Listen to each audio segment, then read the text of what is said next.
Vou fazer uma palhinha no Instagram aqui rapidinha, de uns 20 minutinhos da nossa aula. E vamos começar hoje, então, a terceira aula do nosso treinamento de testes não restritos para investigação neurocognitiva. Muito rapidamente, vou dizer para vocês que as aulas, hoje é a terceira da quinta aula, de 5 aulas, né? A terceira de 5 aulas. Façam perguntas pelo chat, mas também, quando necessário, abram o microfone, fiquem à vontade, tá? Eu deixo o microfone mudo para começar, para que a gente se organize, mas pode abrir o microfone. Sem gravação de aula, a gravação não é permitida, o PowerPoint foi enviado antes da aula começar, tá bom? Esse PowerPoint ele é revisado toda hora, eu mando, aí depois eu remando. O de ontem eu preciso repassar para vocês, porque eu atualizei ele. Eu fechei com uma tabela do Expand Dígitos um pouco mais visível, né? Eu escaneei a tabela, era uma foto, então eu dei uma organizadinha melhor nele. E aí o e-book, eu não vou reenviar esse slide de ontem, mas o e-book, ele... Ah, não, eu tenho que reenviar para o pessoal que chegou depois, né? Mas o e-book dele vai estar organizado. O e-book do curso, que já tem mais de 100 slides, ele vai estar com os slides atualizadinhos, tá? Eu acho bacana vocês receberem um material o máximo possível próximo do que a gente fez e sem erros. A Elaine tá sem áudio. Se alguém puder, se você puder colaborar, Ivan, por favor, tá bom? Com ela, deve ser um ícone dela do áudio que precisa configurar. Que mais? A gente vai fazer alguns testes ao vivo. Ontem a gente testou uma aluna do curso aqui no Expand Dígitos e ela saiu daqui e foi buscar um treino de memória auditiva. Tô brincando, né? Mas a gente não sobrevive sem o bom humor mesmo. E com a gentileza de vocês, a gente faz o treinamento dos testes aqui ao vivo, né? Para que vocês consigam também ter um pouco do que é pouquíssimo próximo da vida real, porque não é assim que a gente aplica teste, não é online, não é nessa coisa com 20, 30 pessoas que tem na sala de aula ouvindo, vendo, né? É de outro jeito, mas isso ilustra bastante a nossa aula. E o que não é possível fazer assim, eu tenho uma ajudante do coração que topou gravar alguns vídeos comigo e que a gente vai ter a opção aqui de ver uma situação simulada, tá bom? E as aulas depois de gravadas ficam disponibilizadas por 6 meses para todo mundo que comprou o curso, tá? Bom, eu sou a Domitila, psicóloga, neuropsicóloga, eu que conduzo essa formação, sou diretora do Instituto CBM e caminho com uma equipe multiprofissional de algumas áreas aí do desenvolvimento, na área da clínica, né, nas 3 unidades da clínica e no centro de formação. De acordo com a nossa programação, gente, o que nós já fizemos? Tá? A gente já trabalhou o conceito da introdução à neuropsicologia multidisciplinar.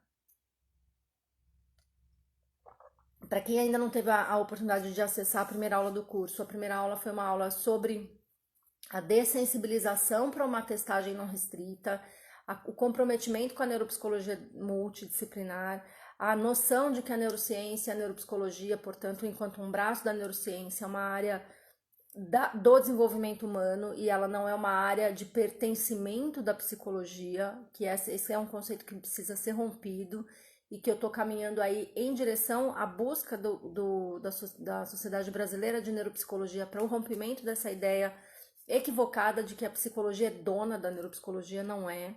Então a primeira aula foi nessa linha e com maior respeito à psicologia enquanto psicóloga e ainda validando a proteção aos testes restritos aos psicólogos, né, validando os pareceres técnicos do CRP, nós temos uma possibilidade de desenvolver uma neuropsicologia multiprofissional de uma forma muito bacana. Esse foi o nosso primeiro encontro. O encontro de ontem foi um encontro onde a gente trabalhou muito as aferições de Z-score, a normatização, o raciocínio nomotético e ideográfico da avaliação, e caminhamos numa perspectiva de como o nosso olhar fica mais seguro quando a gente consegue ir com o desempenho da criança para uma tabela normativa de uma forma precisa e não estimada. E a diferença que isso pode fazer na vida de uma criança quando essa criança passa pela nossa avaliação, tá? E ainda iniciamos ontem um treinamento dos testes para estruturação de raciocínio clínico, né? Porque eu começo o curso dizendo que vocês foram enganados, que não há um treinamento de testes, que se a gente treinar um chimpanzé, ele aplica o teste também, que a gente está aqui para fazer um treinamento de raciocínio clínico e para estruturar uma avaliação neurocognitiva multidisciplinar de uma forma segura e honesta com o paciente e livre dos nossos modelos mentais, né? E destituída dos nossos modelos mentais quando a gente fala de testagem. É claro que nós temos que estar entregue num processo de avaliação, porque quem faz a avaliação somos nós, especialistas, o psicopedagogo, a psicóloga, a fono, a psicomotricista, não é o teste, né? É você. Então você tem que estruturar o seu raciocínio clínico e você tem que entregar uma avaliação. Enfim, e aí começamos já o treinamento de memória visual e auditiva. Ontem a gente começou com o treinamento de memória auditiva, tá? E agora a gente vai seguir. O que a gente estava fazendo mesmo? Eu adoro essa imagem, né? No slide tem uma imagem da Dori perguntando o que a gente estava fazendo mesmo. A gente está trabalhando uma prova, a testagem de memória, tá bom? Esse é o resuminho do que nós fizemos até aqui. Bora começar com dúvidas. A Cíntia tá perguntando, Domi, ontem, Elaine, já rolou seu áudio? Tá rolando seu áudio já? Por favor, me dá um ok aqui, tá? A Cíntia falou, Domi, ontem fiquei com dúvida no teste de dígitos. Podemos repetir os números se a criança pedir? Boa pergunta, querida. Aliás, assim, a sua pergunta me dirige para uma fala aos psicopedagogos que eu acho de extrema importância. Bacana, Elaine. Bom, obrigada. Que é o seguinte, você não pode estar aplicando o teste de dígitos, né? Tá aqui meu teste de dígitos. Se vocês soubessem como tá a minha mesa, eu aqui em casa arrumar pra mim, de empatia.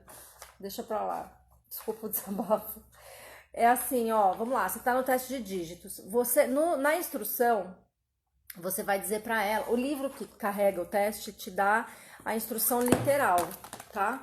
Na instrução, provavelmente, a gente diz que não pode repetir os números, tá? Você não pode repetir em hipótese nenhuma, porque se você repete, você tá favorecendo a criança e você já está aplicando uma ferramenta muito diferente do que foi normatizado. Tá? A ferramenta normatizada não contou com a repetição, então não pode, é uma vez, tá bom? Queria ver se eu acho a instrução certinha. Esse é o do Corse. Não, o Corse tá aqui, e dígitos.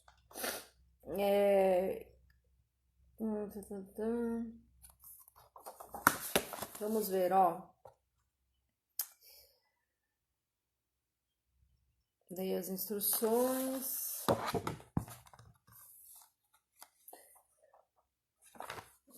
Eu no livro tenho, eu não peguei a instrução literal, tá? Aqui, ó. A instrução é assim, vamos lá. O livro de memória, boa Ana, obrigada. É o livro de memória de trabalho, né? Avaliação neurocognitiva, aqui, assim, para memória de trabalho da editora Menon, tá bom? Nosso site tem esse livro para venda.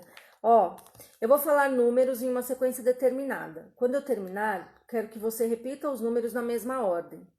Depois disso, falarei outra sequência. As sequências vão ficando mais difíceis. Por exemplo, se eu falar os números nessa ordem e disser 3, 1, quando eu terminar, você deve repetir. Vamos tentar. Se eu falar 2, 6, o que você deve dizer?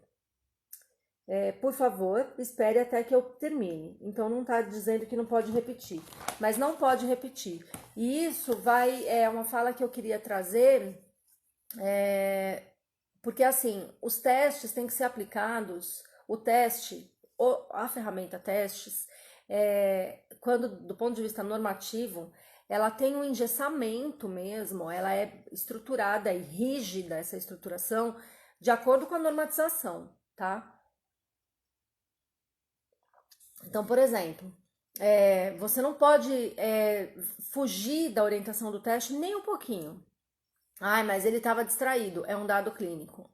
Mas ele erra porque ele não escuta direito que eu tô falando é um dado clínico. Você vai anotar e sugerir alteração de processamento, e sugerir que investigue-se o processamento auditivo central, por exemplo. Ou faça uma audiometria e uma investigação de audiologia completa. Mas quando eu falo, ele não para quieto, sentado, e aí isso atrapalha o desempenho dele. É um dado clínico. Lá no seu relatório, você vai escrever isso naquele item do relatório que a gente fala do comportamento da criança, por exemplo, durante o teste, sugerindo que esse comportamento ele pode ter prejudicado o desempenho dele em algumas habilidades avaliadas. Isso tudo é dado clínico, então não pode repetir em hipótese nenhuma, Cíntia, tá bom? Muito bem, muito boa pergunta. E o que acontece se eu repetir? Você perdeu o teste. Posso refazer na próxima sessão? Não pode, você perdeu o teste. Você vai avaliar essa memória auditiva de curto prazo e a memória de trabalho auditiva com outro material, porque você perdeu o teste. Mas se eu fizer um dia e no outro, ele não vai lembrar a sequência de números. Não, mas ele tem um efeito aprendizagem da situação daquela prova que você fez na semana passada. E além disso, todo mundo que vivenciou o teste, né? E que viveu e foi dado para a amostra normativa, né? Então a amostra não teve a oportunidade de reteste em uma semana. Então você tem que adequar a sua aplicação de teste exatamente da mesma forma como acontece com a amostra. Por isso que não é ler manual e aplicar teste, leia a pesquisa. Se você não lê a pesquisa, você não pode sair aplicando o teste. Porque ler instrução de aplicação, aplicar e corrigir teste, a gente treina o chimpanzé para fazer, tá? Lembra disso. Leia a pesquisa, entenda a amostra. A gente fez uma discussão no curso do TDE semana passada, no curso online que a Sueli deu para o CBM do TDE, que foi justamente isso. O menino está no 4º ano e nós estamos em agosto. Eu vou comparar esse menino com os dados normativos do 4º ano ou do 3º ano? Porque eu não posso saber, ele não tem que saber tudo que é esperado para o 4º ano, se ele ainda está cursando o 4º ano. Isso depende da etapa do ano que aquelas crianças da amostra que produziram os dados para a tabela foram testadas.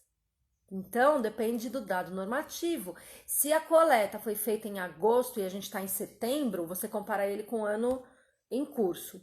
Se a coleta foi feita em março e a gente está em agosto, você tem que comparar com o ano cursado. Percebe? Agora, como que você sabe isso? Leia a pesquisa. Isso é comportamento de um neuropsicólogo. Isto é o comportamento de um profissional dedicado, tá? Ler instrução de aplicação e sair aplicando teste, gente, não é compromisso. Tá longe, assim. E a sua pergunta, que não tinha exatamente a ver com isso, me faz pensar nessa parte da fala que eu tinha passado por ela ontem, antes da gente iniciar a testagem. Tá? Então, obrigada, Cíntia. Mas não pode repetir. Beleza? A Tereza perguntou, onde podemos encontrar a tabela índice para adulto?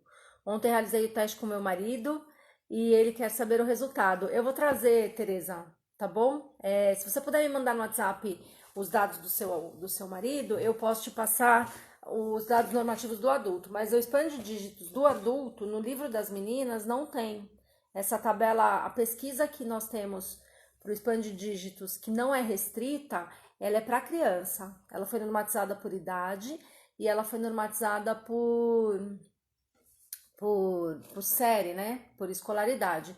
O adulto, a normatização está dentro da escala Wechsler, do Weiss, de adultos, e é uma escala que já não está validada. Eu vou te passar os dados normativos para você treinar raciocínio clínico, psicométrico, fazer sua conta aí, mas ele nem poderia mais ser colocado na normatização do Weiss, porque é um material que está em desuso desde outubro do ano passado. Mas eu vou pegar esse material, tá na clínica, eu ia lá ontem, mas eu não pude ir, não deu tempo de eu passar lá ontem, tá bom? Eu mando pra você. Você lembra de me perguntar no WhatsApp privado sobre isso? Porque eu tenho medo de esquecer. Porque já que nós estamos falando sobre memória, a minha memória de trabalho, o meu HD tá meio lotado, precisa de uma limpeza aqui. Como fazemos com adulto? Não fazemos, Maria Elizabeth, boa pergunta. Você não pode aplicar o span de dígitos com adultos, você não tem dados normativos para o adulto ainda, a gente precisa esperar a publicação de adulto. E como que eu vou avaliar a memória auditiva com adultos? Com outras provas para memória auditiva de adultos. A gente tem tem um livro, não acredito que ele não tá aqui. Eu vou pegar ele para trazer também. Tem um livro da coleção da Rochelle, da outra coleção de avaliação neuropsicológica não restrita, que tem as provas de memória, especialmente do adulto, tá bom? É esse material que você vai ter que trabalhar, que não é abordado no curso por uma escolha minha de eleger materiais de uso mais amplo e de uso mais seguro, né? E que eu tinha maior propriedade, com certeza, né? Porque o material da Menon é maravilhoso.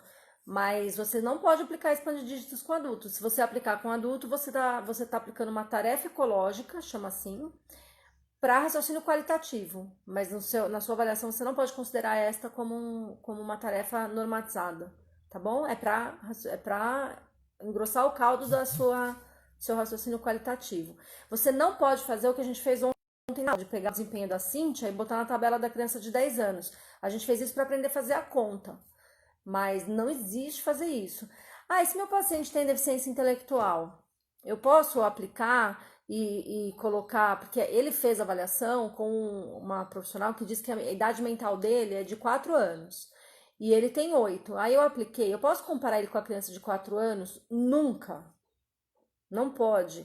Porque aquele teste que aquela profissional fez, que diz que esse menino tem idade mental de 4 anos, ele tem uma idade mental próxima ao esperado para uma criança de 4 anos, específica da amostra daquele teste e ainda nas habilidades que o teste avalia. Ele não funciona como uma criança de 4 anos integralmente. E achar que diminuir a idade, né, somente a idade normativa dos materiais das pessoas com deficiência intelectual é uma perspectiva extremamente rasa sobre a inclusão. Então a gente também não pode fazer isso. Você pega o teste dirigido para a amostra que o seu paciente representa, né? A amostra representativa do seu paciente. Ele tem que idade, qual gênero, qual escolaridade. O que você tem de dados normativos nesta característica você pode usar. Tudo que foge a essa característica você não pode usar. É por isso que o nosso e-bookzinho, o nosso PPT da aula, ele vai com a idade no título do teste. Então tem lá, teste, que idade eu tenho? Por exemplo, nós vamos fazer hoje, um dos testes que a gente vai fazer, acho que o Stroop.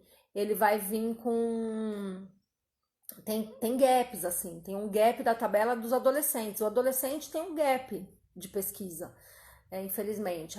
Os meninos de 12 a 17, 18 anos são crianças que têm pouquíssimos testes normatizados para eles. Pouquíssimos, assim. É um gap mesmo, é o limbo aí da neuropsicologia, pelo menos aqui no Brasil. A gente tem pouquíssimas informações e pouquíssimos dados normativos não restritos, principalmente, tá? Vamos lá. Deixa eu ver que o chat aqui está bombando. Lembrando que eu não consigo responder, gente, as perguntas de Instagram, porque nós estamos em aula aqui. Depois eu dou uma olhada. Pode mandar mensagem, depois eu dou uma olhada e falo com vocês. Vamos lá. O chat está assim. Bom dia, Domi. Na psicopedagogia podemos dizer pré-requisitos validados a partir de uma sondagem dos conhecimentos da série em curso. O que essa frase quer dizer, Priscila? Pré-requisitos validados a partir de uma sondagem dos conhecimentos da série em curso. Ah, entendi, naquela hora que eu falei do TDE, né? Sim, e isso é a orientação do manual, né? No curso do TDE, a gente conversou, eu e a Carla Castro, uma profissional de Brasília, uma psicopedagoga e nossa aluna querida de Brasília, eu e ela ficamos com a bagagem de procurar isso no manual do TDE. E eu não fiz a lição de casa, obviamente, a Carla que fez, e ela encontrou o mais próximo que ela encontrou, e ainda com o apoio da Camila Leon, uma outra querida que ela acionou ali no WhatsApp, validou exatamente isso. A gente tem que falar da série, mas não é da série em curso, não, é de ano cursado, é o contrário. O TDE é orientado para ano cursado. A gente avalia com o dado normativo do ano cursado. Foi isso que a gente concluiu no curso, tá? A Ana falou que tem ele na imagem inicial, né, Ana, da memória de trabalho de adultos. É isso, tem sim. A Priscila, sobre a avaliação psicopedagógica com adulto, convido a assistirem a live de ontem, da ABPP Núcleo Maranhão. Legal. Ela tem um livro sobre a temática da VAC Editora e Os Princípios do Forsten. Uau! De quem é o livro? De quem é? Júlia Eugênia Gonçalves, que bacana. Aliás, Priscila, uma aluna nossa aí do Maranhão, viu seu post sobre o nosso curso e veio e me chamou para falar. Nossa, que legal, uma gente do Maranhão. Muito legal. Há testes como estes específicos para deficiência intelectual? Não, Elaine, não tem. Eu não sei se a sua pergunta é se há testes normatizados para a população com deficiência intelectual. Não tem, porque o conceito da deficiência intelectual ele é extremamente amplo. Você não tem um modus operandi normativo. Você não tem uma média de funcionamento da deficiência intelectual, né? Dentro da deficiência intelectual, cada indivíduo é um universo completamente diferente. Então você não tem como normatizar faixas de amostra para uma pesquisa dessa. É a mesma coisa a síndrome de Down. Você não pode ter um teste sensível a habilidades esperadas para a síndrome de Down. Não espera-se nada para a síndrome de Down. Ela é um construto genético e que traz um modo de funcionamento neuropsicológico específico, mas que também é muito diverso. Então você não tem como normatizar uma amostra dessa, entendeu? Não existe um teste sensível especificamente à deficiência intelectual, por exemplo, tá? Quando você avalia uma pessoa com deficiência intelectual, você compara ele com a norma, com o desenvolvimento típico, para estruturar o seu raciocínio clínico do ponto de vista ideográfico e pensa no seu plano terapêutico, no seu plano pedagógico, no seu encaminhamento, no direcionamento de vida dessa criança, tá? Você usa o dado normativo para ter uma referência, e só que o raciocínio dentro de uma avaliação da deficiência intelectual é totalmente geográfica, comparando a criança com ela mesma e entendendo os dados de força, né, as habilidades de força e de fragilidades dentro desse cenário do desenvolvimento cognitivo dessa criança, tá bom? A Priscila tá sugerindo a Vineland 3, né? Maravilhosa, assim, eu tô com a escala fechadinha aqui do meu lado, chegou, comprei o curso, a Clincog tem o curso da Vineland, aliás, a Clincog, eu fico falando deles em aula, né? A Clincog tem um curso maravilhoso de N coisas, mas é bacana o curso da Vineland deles. Eu comprei o curso, comprei a escala, tô ainda fazendo, não posso falar muito sobre ele, tá bom? Vamos lá. O que mais? Para ADI tem que olhar o sistema do AADID, né? A Vineland é para avaliação de comportamento adaptativo, porque é um critério diagnóstico específico para deficiência intelectual. Não é restrito, Carolina. Não é restrita a Vineland. Mas é uma escala que você não pode comprar e sair aplicando, tá? Porque ela é bem complexa. Não é simplesmente comprar e sair aplicando. A gente precisa ter uma orientação mais fortíssima aí para a Vineland, tá? Ela é um pouco complexa. A minha sugestão é para quem não puder fazer a formação, e agora com essa possibilidade da plataforma da Clincog+, com os cursos à distância da Nathalie, você faça supervisão, tá? Agende supervisão, porque ela é bem complexa. Eu me perco na Vineland, eu tenho a formação, fui instrumentalizada para a Vineland na pós-graduação, e tô fazendo a formação da Nathalie e muito provavelmente vou precisar de supervisão para trabalhar com ela. Na Paula tá falando, a Nathalie e o Jean são muito bons. Eu tenho, o Jean me dá supervisão, né? Não preciso de supervisão neuropsicológica, eu falo com ele, porque quando eu fui atrás da Nathalie, inclusive, ela tava terminando o doutorado, ela tava sem possibilidade, e aí eu tive o privilégio de ser indicada ao Jean. Eles são os queridos, assim. E a Nathalie é um gigante, né? A menina é uma linda, super acessível, super competente, super afetiva, não tenho o que falar. São pessoas maravilhosas. Vale a pena conhecer o trabalho da Clincog, é a concorrência mais bem-vinda da história da minha vida. E não é assim que eu enxergo também, até porque eu sou aluna deles, né? Bom, respondido. Voltando aqui, olha o que nós vamos fazer hoje, cubos de Corse. Vocês conhecem o Cubos de Corse? Eu vou me despedindo aqui do pessoal do Instagram. Hoje ficou mais tempo que o esperado, né? Essa live do Instagram. Até amanhã, 8 horas, 20 minutos da palhinha do curso. E